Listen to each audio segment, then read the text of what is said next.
You are listening to the Rising Pineapples Inspirational Talks, a video podcast series of interviews to empower women to reach their full potential. You share your questions with us and we'll bring amazing women who will answer by sharing their stories with you. Today I'll be speaking with Ana Kosta. Ana transitioned from a corporate career to becoming a certified sex, love and relationship coach. She'll be sharing her advice on how she progressed during her career at DHL, while simultaneously raising her son as a single mum. She'll also be telling us about her work as a relationship coach and how she supports women in defining the aspects of their life that they want to develop and supports them through this development. I really hope you'll enjoy the talk. Thank you for taking the time to come and talk to Rising Pineapples today. My first question was actually to kind of let you introduce yourself to everyone. Yeah, thank you, Danielle. So my name is Anna, and I am a love, sex, and relationship coach for women. And I'm focusing on helping women attract the right partner into their life and then create a loving, long-term relationship with that partner, which is something that I've seen like a lot of women and myself, I used to struggle with. What else? I am 39 years old, or I've been living abroad now for 15 years in really highly international community. So I love this kind of international lifestyle. So I'm based in Germany at the moment. I am also married. I have a lovely husband and two boys. So I'm a mom of two boys with a big age difference. One is 9 year old and the other one is 18 months old. So you moved to Germany to study, right? Actually, I studied back in my home country in Serbia, and then I moved just at the end of my studies for an international exchange program through ISEC. So I moved for like a year-long internship Mm-hmm. to Germany to DHL, the Okay. headquarters. Yeah. So tell us a little bit about your time at DHL, because I know that you joined DHL after your studies and you stayed there for a very long time. So kind of what was your role there and what was your experience working at DHL? I studied finance, banking. I was kind of hoping to end up in a bank because that was the time when banking sector was exploding. I somehow ended up in like finance controlling department of DHL in an internship, and that was something that I figure out now. Like I've chosen my path of studies because it was something that seemed very complicated to me and tough, and I was always, like the A student, so I really wanted to master kind of finance and not be scared about that part. But I noticed that I wasn't really following my heart with this choice. I mainly made my choice based on, what was kind of presently working in the outside world in terms of like where you could find jobs and so on. A little bit of like a pressure from the society and all of that. And I was really good. I was good in what I was doing. And then a few years later in DHL, I started part-time MBA studies. So I did that for 2 years alongside the job, which was quite demanding, but I had a support of my company. Then after that, I ended up switching into internal audit department after I completed my MBA, because that was somehow next logical step for me to change something in my career, because I was already in that job for a little bit over 3 years. And after I completed my MBA, I moved to internal audit, where I stayed for the second part of that journey. When you were in internal auditing, so you were there for something like 12 years or something, right? Well, not that long, because what happened in my private life, just when I finished my MBA and I switched the jobs, I entered into a relationship with my ex partner, and I ended up being pregnant, which wasn't really planned at the time. But because we were at that time like so much into each other, we decided we are just going to, honor that path. So I took 2 years career break, actually, just after I started my internal audit career. I stopped working for Okay. 2 years and I took care of my baby. So then I went back. I went back in 2013. Mhm. I continued with my career. So that's about seven, 8 years, something like Yeah. that. So how did you kind of ensure that you kept growing within DHL and progressed within the company professionally? So there are two phases of that. The first one was really going through that MBA program, which I thought brings something really magical and major, it didn't really happen like that. I did switch my career internally, but that was more of like I couldn't really grow anymore in that department, or at least I would have to stay there for a long time in order to grow, which somehow didn't speak to me so well. And I guess that whole like MBA push made me look for another opportunity. And then what changed in my life was that I became a mom. Priorities have completely changed. That also kind of anchored me more in a present moment. So I was really, not distracted by so many other things in life. And I made sure to really show up in what I was doing. I was so focused on my work in internal audit, especially. I was really enjoying my job more because it was also like the time where I wasn't just a mom, because when you become a mom, you birth a mom by giving the birth to your child, and everything in your life goes around like this role of a mom. So in that part of my life, the career, I wasn't just a mom, and I was really, somehow trying to make my best, and I Mm. was taking pride in that as well. And I was really showing up like much much more for my work than before I was even a mom, like before I was even a mom, just because I guess of that kind of children somehow make you be more focused in everything that you're doing simply because you don't have so much time. Mm. So I guess that was like a blessing in disguise in that moment for me. Did you have some personal goals within the company that you wanted to achieve a promotion within a certain time, or what was your like professional development path? Yes, when I started, it was just like a role of controller and then an auditor. I really wanted to, in like a 4 years time from that time, to become like a senior audit manager, because that would mean like less travel. That was somehow, I was linking that goal with the time when my child would start school. That was like two levels above me, so it was like there was one level and then another level, and I that was really my goal, and that was something that I did communicate to my manager at the time, and I was getting feedback of, how could I get there. And the good thing was that I was able to implement that feedback, and that's actually what happened much faster than I thought. Mhm. So I can tell you more about that. Yes, please do. So when I restarted my auditing career after that longer pause of my maternity break, I was really, as I said, focused. In internal audit, there is usually like high turnover of people because you travel a lot for work. I also used to travel, and I was actually a single mom all this time. This is something that I actually haven't mentioned, which is really important. So I wasn't having, so to say, a normal life and a partner to support me through all of this. I was really just on my own, raising my kid on my own without any like financial support or any other support. The only support I had was my family of origin. So my mom was kind of my most reliable babysitter whenever I had to travel on audit trips, and that worked quite well. And that's also what helped me, just really be focused. And then as soon as the opportunity came to go to that higher role, I did apply. And as I said, I took all the feedback that I was getting from my manager in terms of improvement.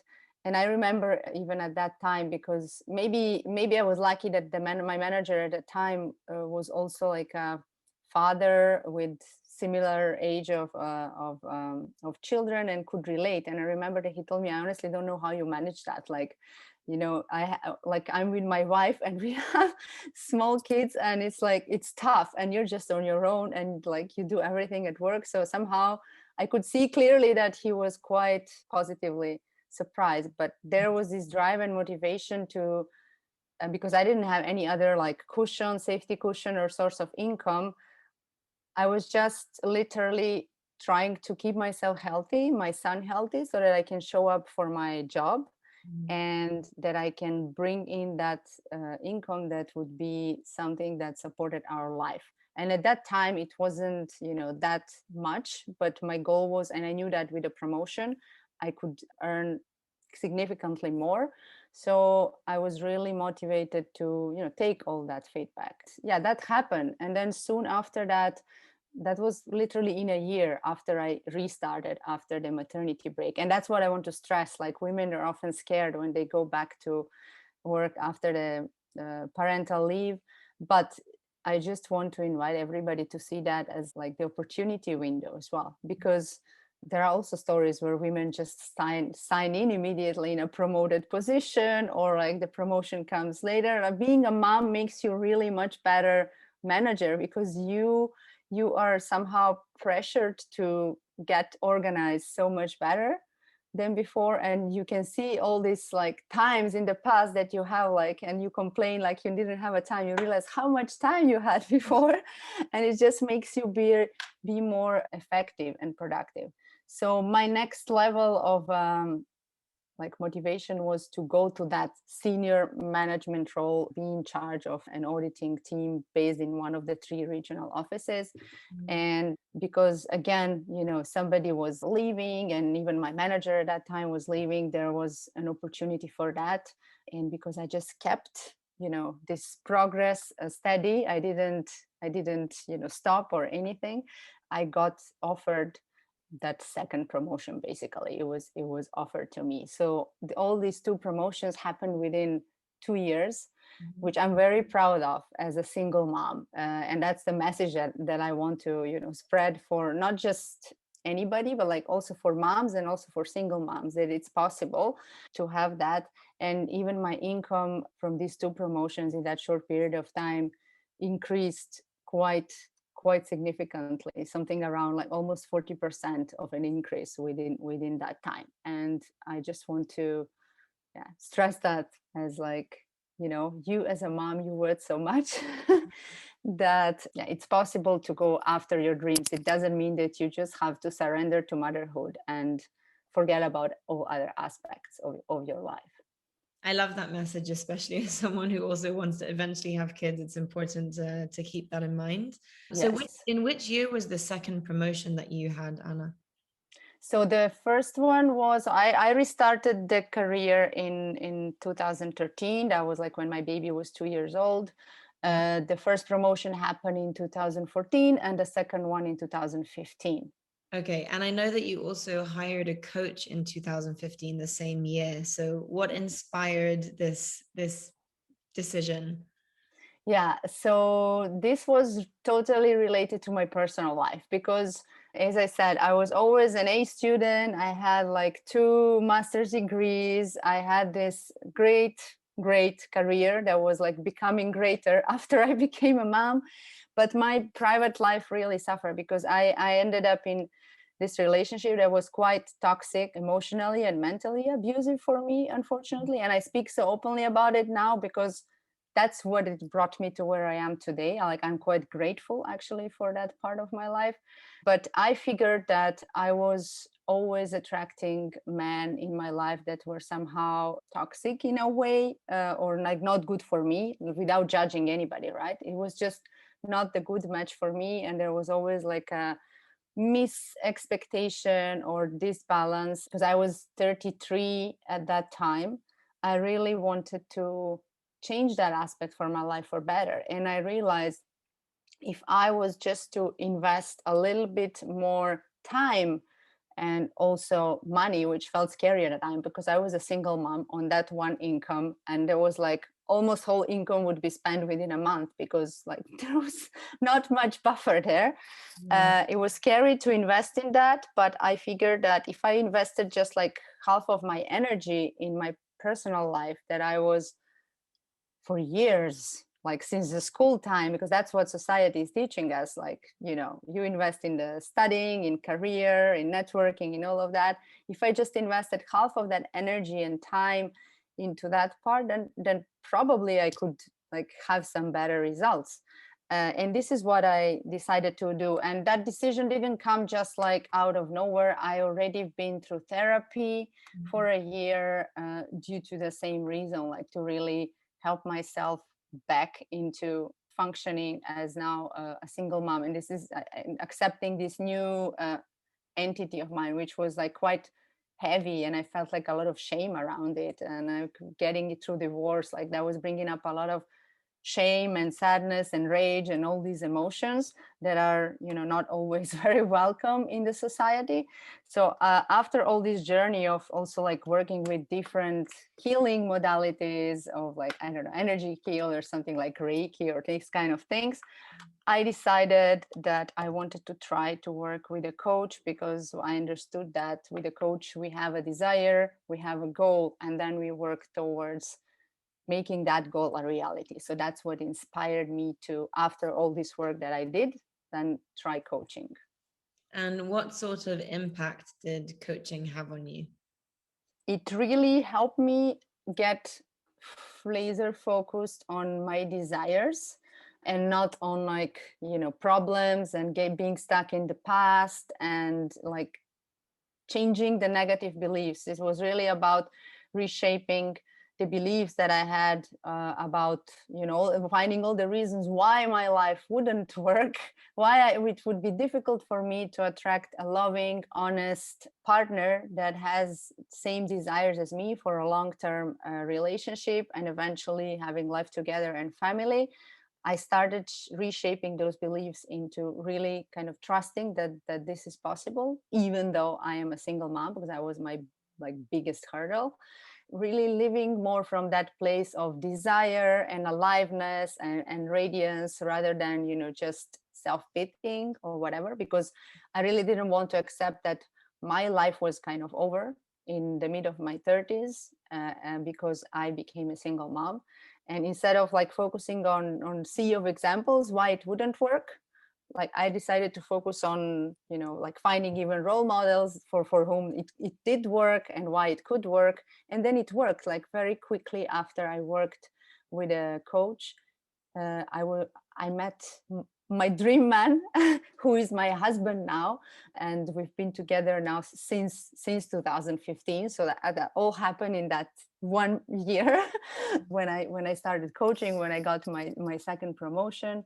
And yeah, we are together now. We have our second kid, 18 months old right now.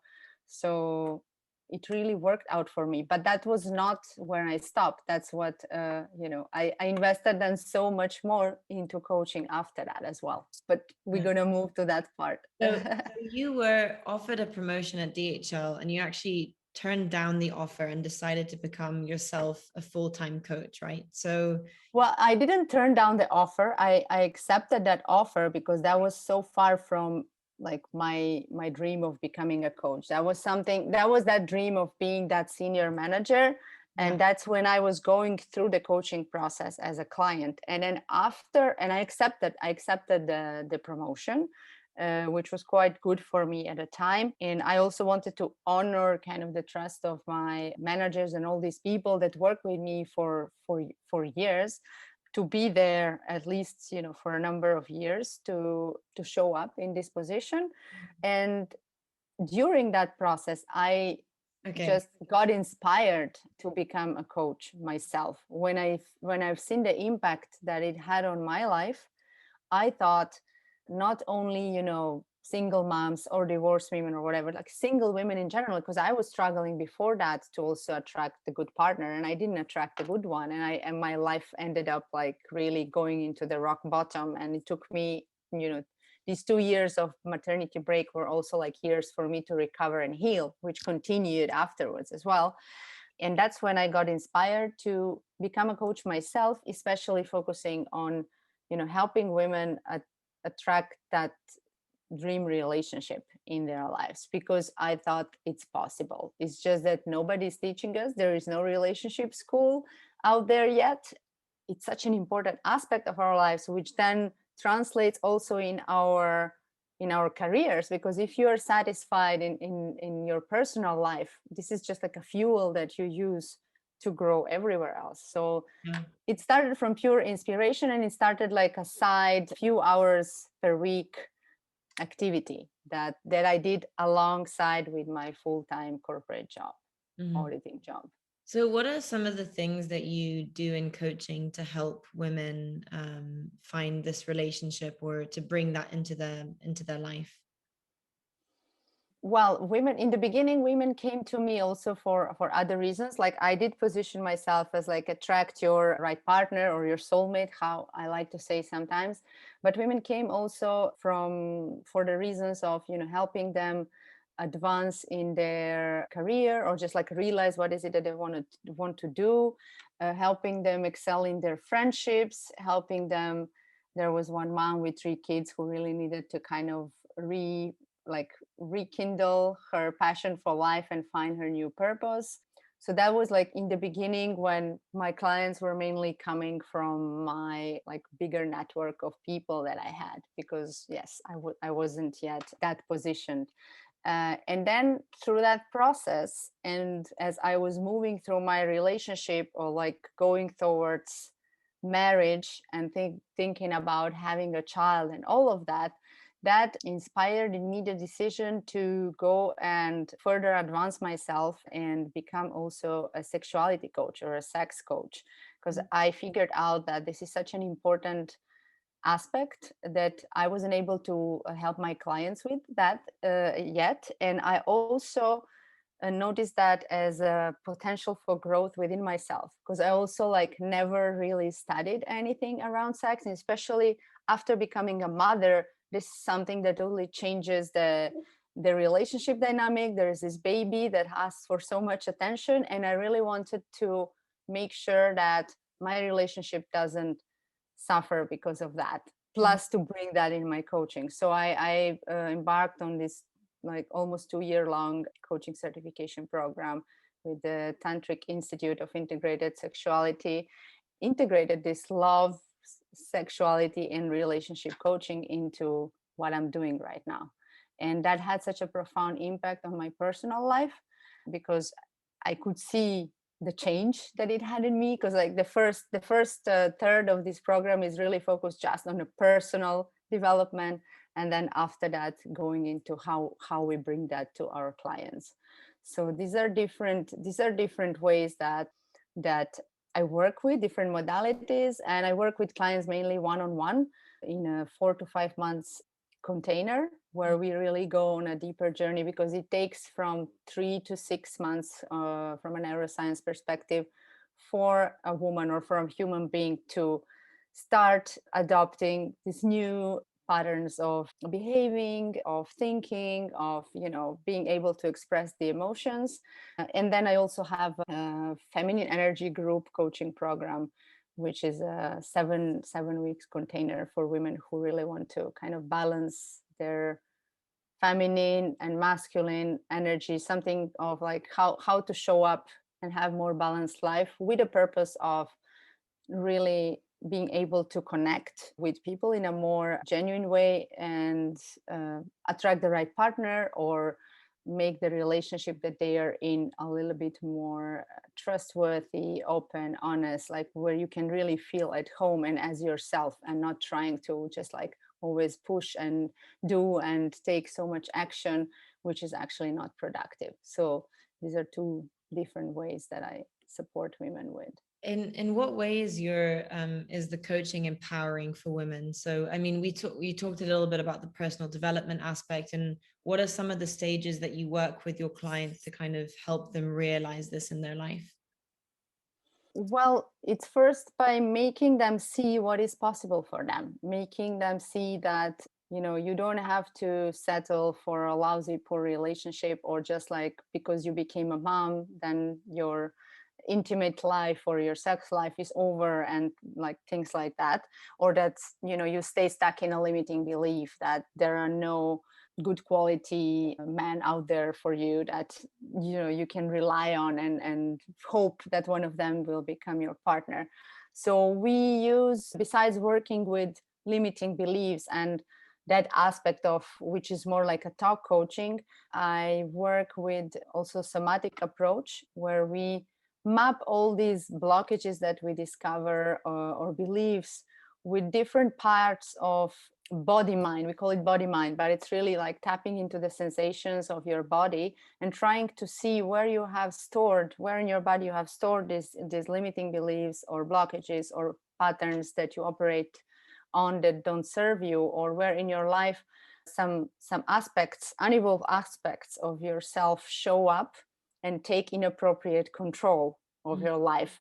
And that can be in a relationship, that can be also how you show up at work and in a career.